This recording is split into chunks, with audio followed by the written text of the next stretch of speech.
Hey everyone, it's Coach Christine and happy St. Patrick's Day week. Welcome to this week's edition of Christine's Kitchen, and we are going to be making a traditional Irish stew. Now, lots of things are going to go into this. It's packed full of veggies and usually lots of tender meat. I will be making a vegetarian option, but if you want to use beef, feel free to do it. The recipe is identical to it. So you need a few staples in your house. You're going to need some carrots, some potatoes. We'll be using celery, mushroom, and onion. You need a little bit of garlic. And of course, you cannot have a traditional Irish stew without a Guinness. So we are going to get right to this. Everything will be going into a slow cooker, and it's going to cook for 8 to 10 hours on a low temperature. But before we can put all of the ingredients in, we really need to start with the aromatics. So we're going to grab a saute pan and about 1.5 teaspoons of oil, and we're going to start to saw up the celery and the onions. Come on over, let's get started. So when we're looking at making a stew, the question that usually comes up is, Christine, it's going to a crock pot. Isn't it all going to cook for 8 hours together? And the short answer is yes, but to really bring out the boldness and all of the aromatics and the best flavor, you do want to spend about 10 minutes prepping your celery, your onion, and your mushrooms. This is also going to help create a little bit of a sauce that will thicken, that goes into the crock pot so that all of those flavors can really meld together in a magical way. So the first thing that we're going to do is take your chopped celery. You're going to want to do about 2 cups of celery here. And then you're going to take an onion, like a small white sweet onion is going to be perfect for this, and toss that into the pan as well. Now with about 1.5 tablespoons of oil, you're just going to saute this together. It's going to be about 5 to 7 minutes when the onion starts to get translucent. Then we will add a little bit more oil and the mushrooms to it. So let's get this cooking and we'll check in and grab those mushrooms in no time. So these are looking amazing. The celery and the onions are starting to get translucent. So we're going to take just a smidge, like 1/2 teaspoon. So not a lot, but just a smidge more oil added on into your pan here. And with that, we're going to take our mushrooms.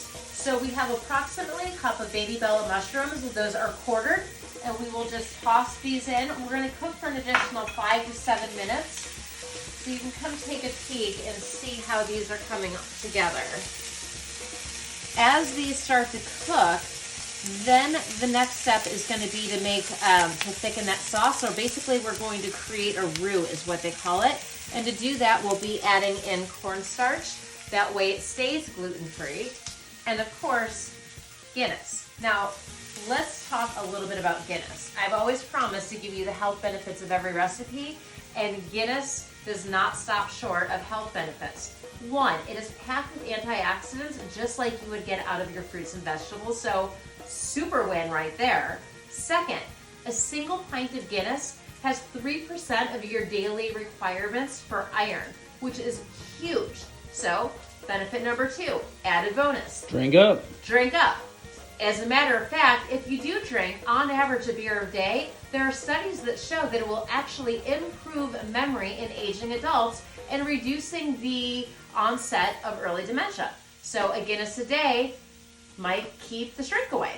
Then, last but not least, it actually can be a waist trimmer. And I know that goes against everything that you've ever heard about beer. And trust me, every time I drink beer, it's like straight to the belly. I feel like I'm loading up. But a Guinness, even though it is a really beautiful, rich, dark brown stout, it is actually lighter than any other beer out there. Per kind of beer capita for a stout, Guinness comes in with fewer calories, around 100 calories per pint. So when we're cooking with it, it's going to be a great addition to the recipe. Stay tuned and watch how it goes in.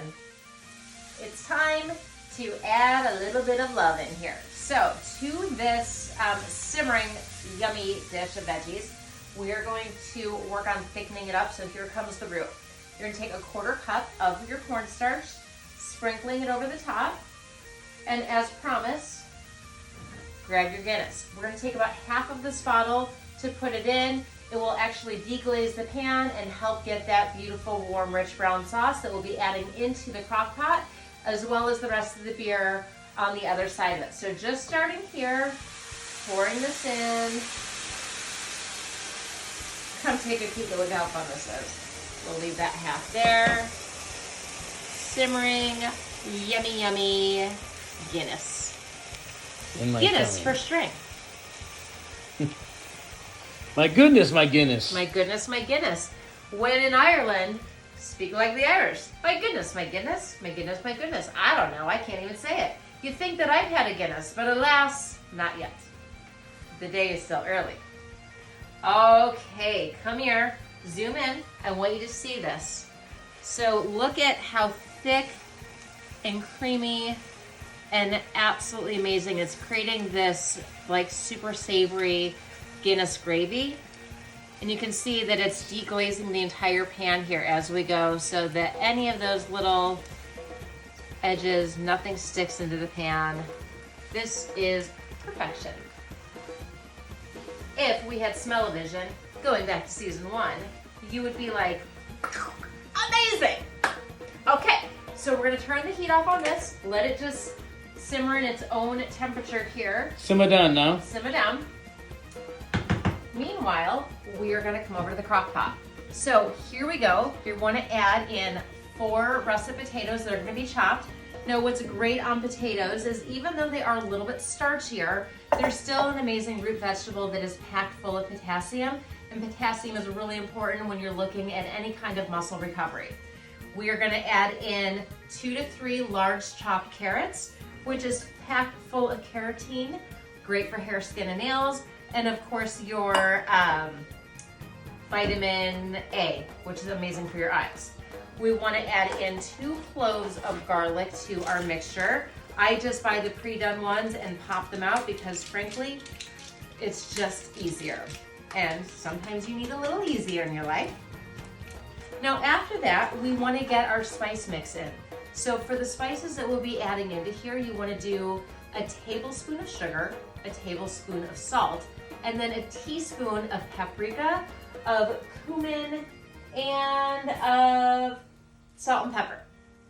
So you're gonna take that mix and just sprinkle it on in.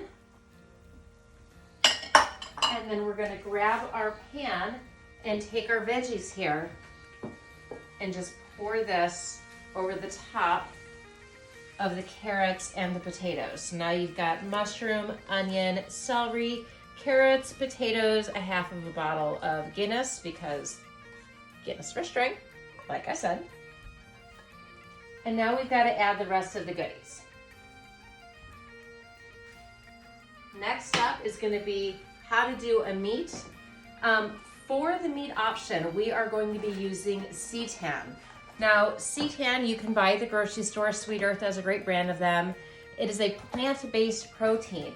Now, the most important thing to think about this, if you have to be gluten-free or you are super low carb or have a wheat intolerance, this is naturally low carb, but if you have to be gluten-free or you have any kind of wheat intolerance, do not eat this. Basically, when you're looking at seitan, it takes the vital wheat protein, and it's that gluten protein that's compressed, and it creates this amazing plant-based protein that's really, really meaty in texture. So it takes all of the carbs out.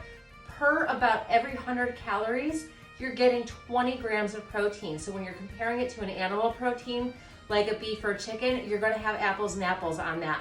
But like I said, it is a wheat-based protein. So if you have any sensitivity, this is gonna impact your stomach. So just use a little caution. If you are using beef, then grab like a little bit of beef shoulder or some beef tips, throw any kind of pot roast meat in, and that way you can just toss it in. So for us, we're gonna take 2 of the packets just to have enough meat. So we'll get these put in and stay tuned for the next step. So we have everything mixed together. Now we've got to add all of the things that make the stew so stewy, pretty much. So to do that, we need a small can of tomato paste. So take that, toss it on into the crock pot. This is where it gets fun. You just start pouring all of the extra ingredients in here. So you've got your tomato paste. Hopefully, there we go.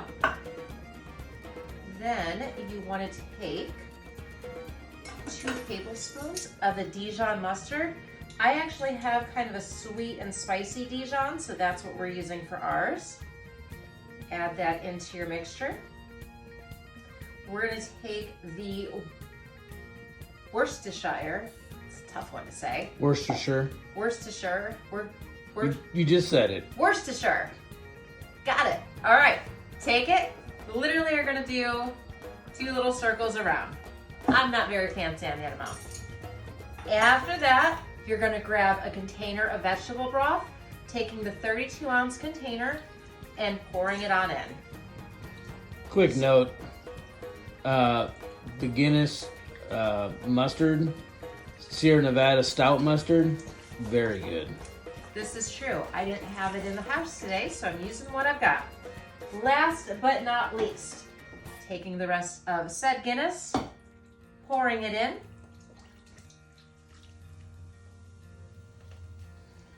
Just like so.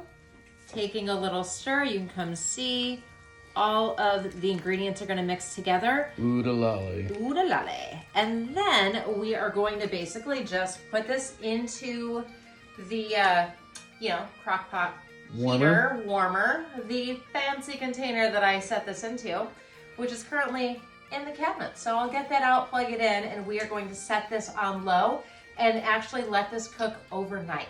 So the recipe calls for 8 to 10 hours, but any kind of stew that I've done, honestly, I let it go overnight and all of the flavors just simmer together and it's like magic the next day. So that's what we're gonna do.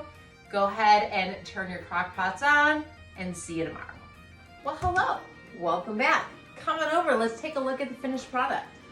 So here is your Guinness Irish beef stew. Absolutely spectacular. I'm pairing it with some traditional Irish soda bread. Where'd that come from? The kitchen. I made it because the recipe came from Ireland.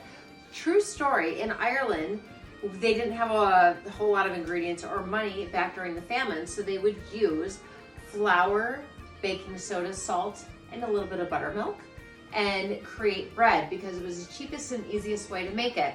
And they would make and bake this bread. They didn't need any kind of yeast. Bakes for about 45 minutes in the oven and you have this amazing, sweet, delicious, outstanding bread. So we're pairing that with our stew today. Go ahead and grab a little bit of your Guinness Irish stew here. Serve it up onto your plate.